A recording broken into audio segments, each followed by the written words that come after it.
Hello दोस्तों, स्वागत है आपका। आप अगर अच्छे से तैयारी कर रहे हो, सीरियसली तैयारी कर रहे हो, तो सिलेक्शन तो होता ही है, ये बात आप मान के चलो। लेकिन सिलेक्शन होने के बाद जो सबसे पहली चिंता आपकी रहती है वो रहती है कि आपकी पोस्टिंग कहाँ होने वाली है। और ये चीज़ ऐसी है कि आप एग्ज़ाम में कितने भी मार्क्स ला लो, फॉर्म भरते समय जो आप प्रेफरेंस दोगे वो ही आपका अंतिम सत्य रहने वाला है। उसको आप बाद में कभी नहीं बदल सकते। अगर कोई आप ऐसे सोचो कि अभी लाइटली लेकर के बाद में आप ट्रांसफ़र करा सकते हो, तो वो इतना आसान नहीं रहता, काफ़ी मुश्किल रहता है। अगर मान लीजिए जोन ही आपको गलत मिल गया, तब तो आपको 10 साल लगते हैं अगर आप जनरल ट्रांसफ़र चाहो तो। मैं आपको ये गलती करने से बचाना चाह रहा हूँ। और जब आप फॉर्म भरोगे तो एकदम सही जगह पे फॉर्म भरो और सही जगह आपकी पोस्टिंग हो, इसीलिए मैं ये वीडियो आपको बता रहा हूँ। हमारा general way of choosing RRB क्या रहता है? देखिए, रेलवे में अगर हम अप्लाई कर रहे हैं तो रेलवे में हम आरआरबी के थ्रू फॉर्म अप्लाई करते हैं। चाहे आप आरआरबी जेईई की बात कर रहे हैं हम, या आरआरबी एनटीपीसी, आरआरबी टेक्नीशियन, या आरआरबी एएलपी, तो आपको आरआरबी चूज करना पड़ता है और आरआरबी से फॉर्म भरना पड़ता है। तो मैं आपको वैकेंसी टेबल पे लेके चलता हूँ और फिर एक बार आपको समझाता हूँ। जैसे देखो, 2024 में जो एएलपी की वैकेंसी आई है, इसमें आप मान लीजिए आपने देख लिया कि आपके पास में जो भी स्टेशन है वो किस रेलवे जोन में आता है, ये आपने पता कर लिया। एनसीआर में आता है, नॉर्थ सेंट्रल रेलवे के अंतर्गत आता है। तो आप एनसीआर से फॉर्म भरना चाहोगे तो आप आ जाओगे कहाँ? वैकेंसी लिस्ट में देख करके आपको दिखेगा कि प्रयागराज पे फॉर्म भरना चाहिए। लेकिन प्रयागराज में ये एनआर भी लिखा हुआ है, तो आपके लिए ये भी जान लेना जरूरी है कि ये जो एनआर लिखा हुआ है इसका क्या मतलब है। ये दोनों वीडियो अपलोड हो चुके हैं जिसमें मैंने आरआरबी मुंबई और आरआरबी बिलासपुर से अगर फॉर्म भरेंगे तो पोस्टिंग प्लेस कहाँ होंगे, ये आपको मैंने एकदम डिटेल में अच्छे से बताया। उसके बाद के वीडियो और ज़्यादा डिटेल है। जैसे आरआरबी अहमदाबाद में मैंने पूरे वेस्टर्न रेलवे को भी कंप्लीट कर दिया है। फिर सिकंदराबाद का भी वीडियो आपके लिए बनाया जा चुका है और भुवनेश्वर का भी, जिसमें ईस्ट कोस्ट रेलवे को पूरा बताया हूँ। और आज के वीडियो में हम आरआरबी प्रयागराज के बारे में आपको मैं बताऊंगा और एनसीआर को पूरा कंप्लीट करेंगे। और नॉर्दर्न रेलवे के सिर्फ उतने ही पार्ट को मैं इस वीडियो में कंप्लीट करूंगा जो आरआरबी प्रयागराज पे आपको पोस्टिंग दिलाने वाला है। आपसे एक रिक्वेस्ट रहेगी कि टेलीग्राम पे ये मेरा ग्रुप है @आदर्शा गाइड्स, इसको आप जरूर ज्वाइन कर लेना। ये इंडियन रेल का मैप है। इसमें अगर मैं आपको ये दो डिवीजन दिखाऊं तो ये जो ग्रीन पार्ट आप देख रहे हो, ये वाला ग्रीन पार्ट है, ये एनसीआर है, नॉर्थ सेंट्रल रेलवे। और ये वाला जो रेड पार्ट है यहाँ ऊपर साइड में, ये है नॉर्दर्न रेलवे। तो ये मैं आपको इस वीडियो में कंप्लीट करके बताऊंगा। बात करें अगर डिवीजन की, तो एनसीआर में अगर आप देखो तो इसका हेडक्वार्टर आपको प्रयागराज में मिलेगा। यानी आरआरबी एनटीपीसी से जो भी पोस्टिंग होती है रेलवे का जो जोन होता है उसके हेडक्वार्टर में भी आपकी पोस्टिंग होती है। तो वो हेडक्वार्टर आपका क्या है? प्रयागराज में है। साथ में जो डिवीजन है वो है प्रयागराज डिवीजन, झांसी डिवीजन और आगरा डिवीजन। तो ये सब आपको इस वीडियो में देखने मिलेगा। साथ में एक नज़र आप नॉर्दर्न रेलवे पे भी दे दो, क्योंकि आरआरबी प्रयागराज में नॉर्दर्न रेलवे के बारे में बताया गया है। तो नॉर्दर्न रेलवे में दिल्ली, फिरोजपुर, अंबाला, मुरादाबाद और लखनऊ, ये सारे डिवीजन है। और एनआर का जो हेडक्वार्टर है वो न्यू दिल्ली में। आपको अगर ये जानना है कि आपके बॉर्डर आपके रेलवे जोन की कहाँ कहाँ है, तो नॉर्दर्न रेलवे का, नॉर्दर्न सेंट्रल रेलवे का एकदम डिटेल्ड वीडियो 2023 के 31 मार्च तक का अपडेटेड मैप पे ऊपर मैंने बना दिया है। जब जरूरत होगी तब 2024 का जो मैप है उस पर भी मैं वीडियो बना दूंगा, लेकिन आपके लिए अभी ये वीडियो देखना बहुत इंपॉर्टेंट रहेगा। साथ में अगर आप मैप की ये प्लेलिस्ट है तो इस पर आप पूरे ऑल इंडिया को कवर कर सकते हो। मैंने काफ़ी सारा कंटेंट इस पर ऑलरेडी बना दिया है। और जो आरआरबी सिलेक्शन को लेकर के वीडियो बना रहा हूँ उसकी प्लेलिस्ट ये है। अगर आप आरआरबी एनटीपीसी या किसी भी रेलवे एग्जाम के लिए अगर गाइडेंस चाहते हो तो आप इस प्लेलिस्ट को फॉलो कर सकते हो। आरआरबी एलपी का आपको बता दिया। अगर इस प्रकार आप आरआरबी टेक्नीशियन को भी देखोगे तो देखो, आरआरबी प्रयागराज में आपको यहाँ एनसीआर दिख रहा है और साथ में एनआर भी दिख रहा है। एनआर फिर जम्मू, श्रीनगर और चंडीगढ़ में भी आपको दिखेगा।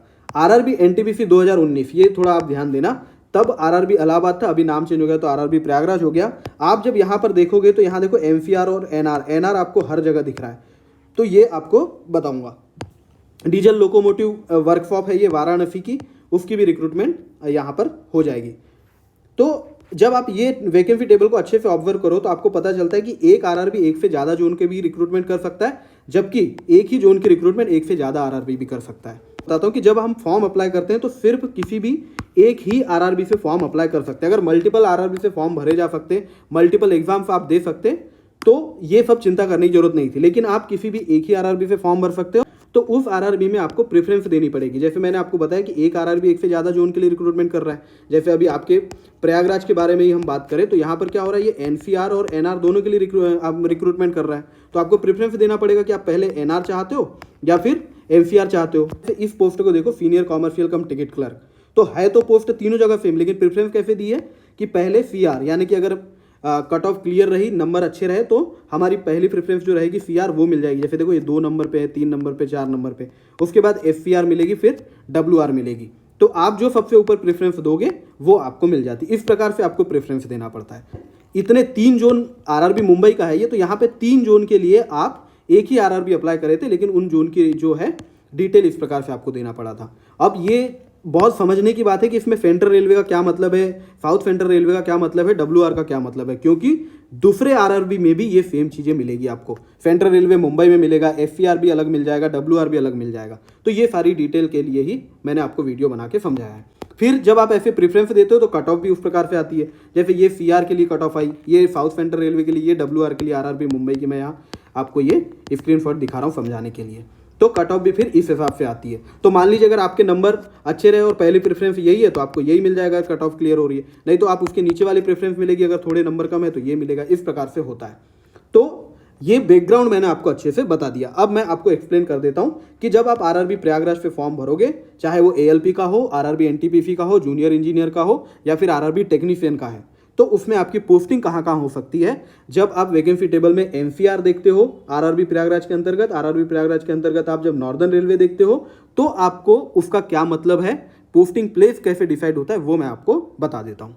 तो आरआरबी प्रयागराज के बारे में जब हम पढ़े तो यहाँ पर देखो एनसीआर हेडक्वार्टर जो कि इलाहाबाद में इसका ऑफिस है, साथ में 3 डिवीजन जो इसमें है, जैसे इलाहाबाद, झांसी और आगरा। साथ में DLW डीजल लोकोमोटिव की वर्कशॉप होगी वाराणसी में, उसकी जो रिक्रूटमेंट होगी वो सारी की सारी आरआरबी इलाहाबाद से होगी। यानी एनसीआर तो पूरा कंप्लीट कवर हो गया, जैसे हेडक्वार्टर भी हो गया और तीनों जोन भी हो गए। साथ में DLW वाराणसी जो है वो भी इसी से रिक्रूटमेंट होने वाली, यानी एनसीआर के लिए आपको कोई चिंता करने की जरूरत नहीं है। नॉर्दर्न रेलवे के देखो यहाँ पर नॉर्दर्न रेलवे में कितने सारे डिवीजन है, एक तो हेडक्वार्टर है, फिर दिल्ली है, फिरोजपुर है, अम्बाला है, मुरादाबाद और लखनऊ है। तो जो आरआरबी इलाहाबाद है वो कहाँ कहाँ के लिए रिक्रूटमेंट कर रहा है, ये जो इलाहाबाद लिखा हुआ है इसका यहाँ पर कोई मतलब नहीं है, इसको आप अभी के लिए भूल जाओ, ठीक है। क्यों भूल जाओ, क्योंकि ये ऐसा कोई डिवीजन, इलाहाबाद डिवीजन जो है नॉर्दर्न रेलवे में कहीं पर है ही नहीं। तो लखनऊ और मुरादाबाद डिवीजन जो है वो नॉर्दर्न रेलवे का, उसकी रिक्रूटमेंट भी आरआरबी इलाहाबाद से होने वाली है। इसी प्रकार का एक जो डाउट था वो सिकंदराबाद के उसमें भी आ गया था। जैसे ECOR में कोई सिकंदराबाद डिवीजन है ही नहीं, लेकिन जो ऑफिशियल वेबसाइट है उस पर ECOR में सिकंदराबाद लिखा था आरआरबी की, उसको फिर मैंने वीडियो में आपको अच्छे से एक्सप्लेन कर दिया है। तो ये लखनऊ और Moradabad division of northern railway जो है उसमें आपको पोस्टिंग मिलेगी अगर आप फॉर्म कहाँ से भरने वाले हो, इलाहाबाद से। मुरादाबाद और लखनऊ डिवीजन ये और ये बॉक्स में जो है इतना, ये सब आपको आरआरबी प्रयागराज से पोस्टिंग मिलेगी। आपको फॉर्म कहाँ से भरना चाहिए ये डिसाइड आप कैसे करोगे। तो देखो ये जो ग्रीन पार्ट दिख रहा है ये नॉर्थ सेंट्रल रेलवे है, साथ में ये जो रेड पार्ट आपको यहाँ पर दिख रहा है इतना, ये आपका इसके अंतर्गत आ जा रहा है, क्योंकि देखो वाराणसी ये है यहाँ पर, और जो डिवीजन साथ में मैंने आपको बताया लखनऊ डिवीजन वो ये है, लखनऊ यहाँ पर है, तो लखनऊ डिवीजन यहाँ पर आ गया, और एक डिवीजन जो बताया मुरादाबाद वो यहाँ पर कहीं होगा। इस प्रकार से आपका रिक्रूटमेंट होगी।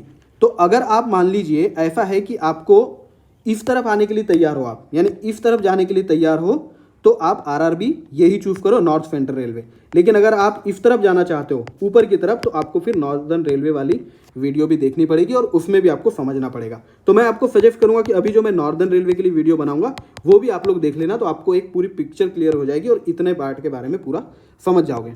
उम्मीद है ये वीडियो आपको हेल्पफुल लगा होगा। अगर वीडियो समझ में आया है तो प्लीज़ मुझे आप कमेंट करके जरूर बताना। एक बार ये स्लाइड देख लो तो आपके जो भी डाउट होंगे वो सारे खत्म हो जाएंगे।